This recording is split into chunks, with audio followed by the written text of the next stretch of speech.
स्वाती शशिराज करपे. आम्ही 50 वर्षापूर्वीचे म्हणजे आधुनिक काहीच न वापरता पारंपरिक म्हणजे शेतकरी कुटुंबातील गवर आम्ही दाखवली आहे. जेव्हा गवर म्हणजे पाहुणी असते ती माहेरी येते, माहेरी आल्यानंतर तिचा पाहुणचार कसा करावा तर शिदोरी वगैरे खणाना ओटी भरून तसेच सगळ्या पारंपरिक वस्तू आम्ही दाखवलेल्या आहेत. पितळेची भांडी वगैरे, चूल म्हणा, कुऱ्हाड आणि शेती पण पारंपरिक पद्धतीने केली जाते तशीच दाखवली आहे. विहीर, तुळशी वृंदावन दारात आणि चिकं वगैरे पाळणा आणि प्लॅस्टिकचा कुठलाही वापर केलेला नाही आहे. तसंच हे आम्ही आमच्या घरचे काटवट चूल, पाटा मसाला वाटणे, तसेच जात्यावर दळण दळणे, पूर्वीचं देवघर विटांवरती असलेलं आणि ते मडकी पूर्वी धान्य भरून ठेवण्यासाठी वापरली जायची तशी, हे एवढं सगळं आम्ही केलेलं आहे.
माझं नाव नीता अरुण भोकरे, राहणार वारुंजी फाटा. मी देवसेना राणीचा दरबार केलेला आहे आणि तिला असे छानशी मी सजवलेले आहे. मी 1-2 ग्रॅमचे तिला दागिने घातलेले आहेत. ते लुक मला करण्यासाठी मी खूप फिरलेले आहे, दागिने शोधण्यासाठी वगैरे. आणि तिला अशी छानशी मी गुलाबी कलरची साडी घातलेली आहे. तुम्ही आता पाहिलेली असेलच ती साडी वगैरे, दागिने वगैरे.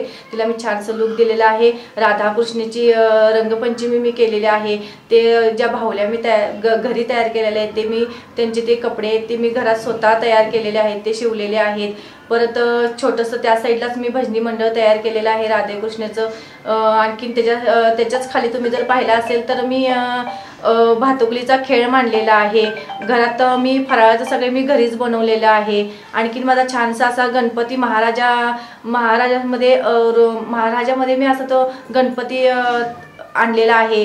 तो मी खूप छान सजवलेला आहे. माझी अशी एकंदरीत मी खूप छान सजावट मी केलेली आहे. तुम्ही आता ते सगळं पाहिलेलं असेलच आणि त्याच्यामुळे मी तुम्हाला ते खूप आवडलेलं असेल असं मला वाटते. त्याच्यामुळे मी तुमचे धन्यवाद मानते. KMS चॅनलवाले पण येऊन गेले, त्यांचं पण मी धन्यवाद.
सुरेखा सुनील सुकरे यांच्यात माझ्या घरी पहिल्यांदाच गौरी बसतात. गौरीचं आम्ही एकदम थाटाने सर्वांनी मिळून स्वागत केलं आणि ही परंपरा आमच्या सासूबाईंपासून पहिल्यापासून घरी चालू आहे. 2 गौऱ्या बसवतो आणि त्यांच्या स्वागतासाठी सगळेजण अगदी आनंदात उत्साहात तयारीत असतात. सगळेजण घरापासून रांगोळी काढत घरात सगळेजण गौरी घेतो. दुसऱ्या दिवशी 5-7 प्रकारच्या भाज्या अगदी फराळाचं वगैरे अगदी घरी करून आनंदाने उत्साहाने सगळेजण ह्याच्यात सहभागी ह्या सणात होतात. गौरी घरी आले की घरात एक वेगळंच वातावरण असतं. सगळीकडे आनंद प्रसन्न वाटतं. गौरी आले की घरात थोडा आशीर्वाद दिल्यासारखा वाटतो. घर नेहमी प्रसन्न राहतं. मुलाबाळांना व्यवस्थित आशीर्वाद देऊन जातात. हा सण अगदी सगळ्या मुली, सासू, सुना, नणंद सगळ्या अगदी आनंदाने उत्साहाने करतात.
नमस्ते, मी संध्या भगवान रोमाने कोयना वसाहतमध्ये राहते.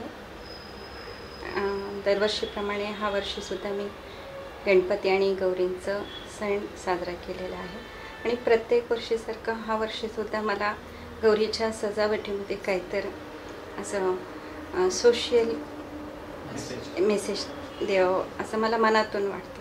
म्हणजे सरकार करतंच ते सगळं, पण त्याच्यातून मलासुद्धा वाटतं. अगोदर म्हणजे पूर्वीच्या काळी कसं असायचं, बायकांना बाहेर जाता येत नाही म्हणून सणासुदीचं असं कार्यक्रम वगैरे असायचं. पण हल्ली मला असं वाटतं की माणसाला आता एकमेकांना भेटायला वेळ नाही, हा प्रकार कुठं तर होतो. म्हणून हा सणाच्या निमित्तानं तर होते सगळे एकत्र यावं असं मला मनातून वाटतं आणि मी त्या निमित्तानं त्या उत्साहानंच मी हा दरवर्षी गौरीचं सण करते. आणि हा वेळ मी गौरीच्या सणामध्ये फॉरेस्ट सेव ह्या विषयावर घेतलेला आहे. मी दरवेळेसारखं हा वेळ पण 2 गौरी ठेवत असते आणि हा वेळ कसं सेव्ह ॲनिमल आणि सेव्ह फॉरेस्ट हे विषय मी घेतलेला आहे. आजकाल आपण फॉरेस्टमध्ये बघितलं तर ॲनिमल्स तर नसतात. इवन आपण झूमध्ये गेलं तर सुद्धा ॲनिमल्स नसतात, वाईल्ड ॲनिमल्स बघायलासुद्धा नसतात. आणि टायगर तर अगदी आपण आता पोस्टरमध्ये किंवा असं पिक्चरमध्ये बघायलाच भेटतात. टायगर सगळे पूर्णच नष्ट झालेत. थोडक्यात सांगायचं म्हणजे सगळेच फॉरेस्ट ॲनिमल. तर मला असं सांगावं असं वाटतं की आपण सगळे एकत्र येऊन ह्यांचं संवर्धन करावं. आणि झाडं आता आपण ऐकलेलंच आहे की भरपूर झाडं लावा असं सरकार सगळ्यांनाच मेसेज देत आहे.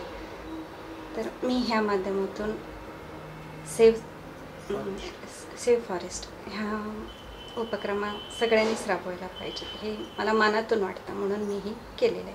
आणि प्रत्येक वर्ष असं मी काही ना काही असं देत असते. एक वर्ष मी विलेजचं केलेलं होतं, तेव्हासुद्धा असंच. हल्ली विलेज बघायला मिळत नाहीत ना, त्या पद्धतीनं ती थोडं दाखवायचा प्रयत्न केला होता. आणि इथं जे वडाचं झाड तुम्ही बघितलेलं आहे ते 15 वर्ष जुनं आहे.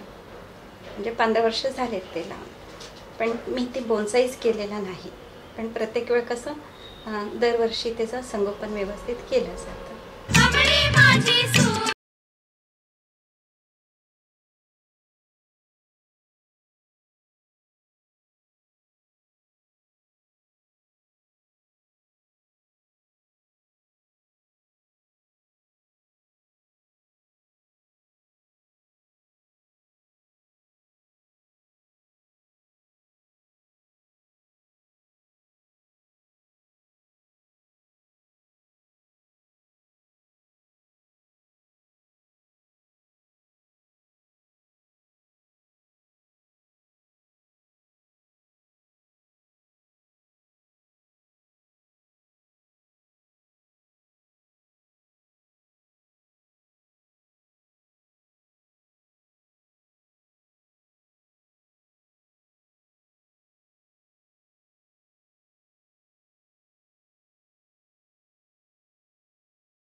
नमस्कार, मी अनुराधा गौतम करते.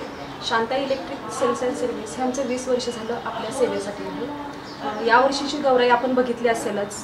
यावर्षीची गौराई मी गौ संवर्धनासाठी केलेली आहे. गाई ही पृथ्वीवर आली ती समुद्र मंथनातून आलेली आहे. गाई ही असा प्राणी आहे की जे देवांनी हा आपल्यासाठी उत्पादित केलेला आहे. गाईपासून आपल्याला गाईला आपण गोमाता म्हणतो. चुकतंय का? बरोबर आहे. गाईला आपण गोमाता म्हणतो कारण की ती आपण जे म्हणतो की 33 कोटी देव हे तिच्या शरीरात आहे. तर एक एक देव हा एक एक कोटीचा आहे. असे 33 देव हे तिच्या शरीरात आहे. आणि पृथ्वीवरील अमृत जे असेल ती गाईचं गोमूत्र आहे. गोमूत्र, गाईचं दूध, ताक, दही हे पृथ्वीवरील अमृत आहे. दुधापासून आपण दही, तूप, लोणी, ताक हे बनवू शकतो. आणि गाईचं जे काही अमृत असेल ते हे ताक आहे. ताक हे सर्व रोगांवर गुणकारी आहे. गाईचं तूप हे देखील सर्व रोगांवर गुणकारी. मी पंचगव्य सिद्ध आहे. गेली 1 वर्ष झालं माझा अभ्यास चालू आहे.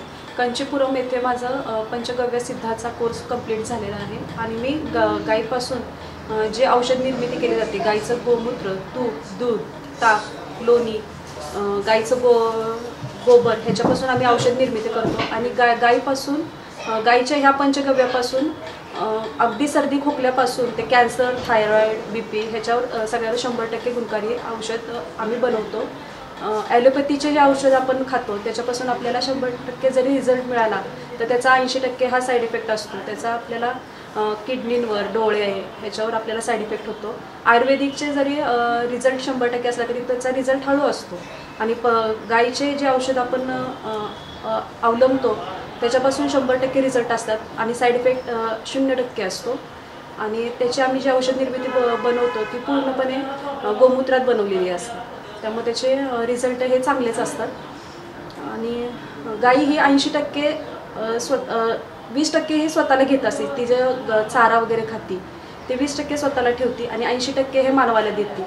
गाईच्या शरीरात जी सूर्यनाड असते तिचं जे सूर्यनाड असल्यामुळे सूर्यापासून जो सूर्यप्रकाश ती तिच्या वाशिंडमधून ते ऑब्झर्व करते. आणि त्या वाशिंडमधून तिच्या सर्व गोमूत्र, गोबर आणि दूध याच्यामधून ते आपल्याला मिळतं.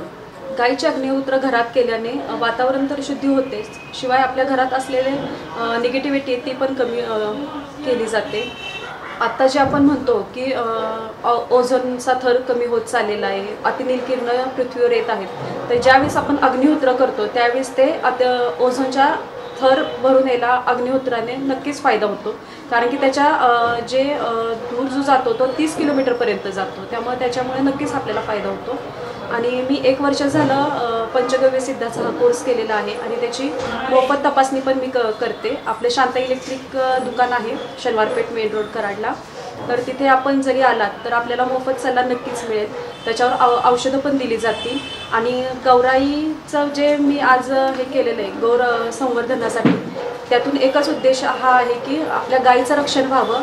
गाईचे जे दूध, तूप, पंचगव्य सगळे आहेत ते मानवाने अवलंबिले जावी. कारण की ती देवाने आपल्याला दिलेली जी देणगी आहे त्याचं आपण संवर्धन केलंच पाहिजे, शिवाय त्याचा वापरही केला पाहिजे. आमच्या घरी जे केबल चॅनलवाले येऊन जे शूटिंग केलं आणि हे जे गाई संवर्धनाचा संदेश हा लोकांपर्यंत पोहोचला त्यासाठी मी आपली धन्यवाद.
माझे नाव जान्हवी दत्तराज मोहिते.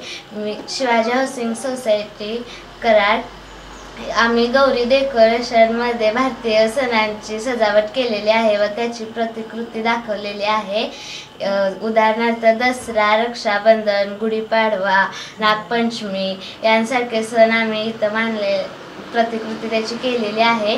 व हे सण मानण्या ह्याच्यात काकी दीपा मोहिते व माझा भाऊ अक्षय मोहिते यांनी देखील सहभाग घेतलेला आहे.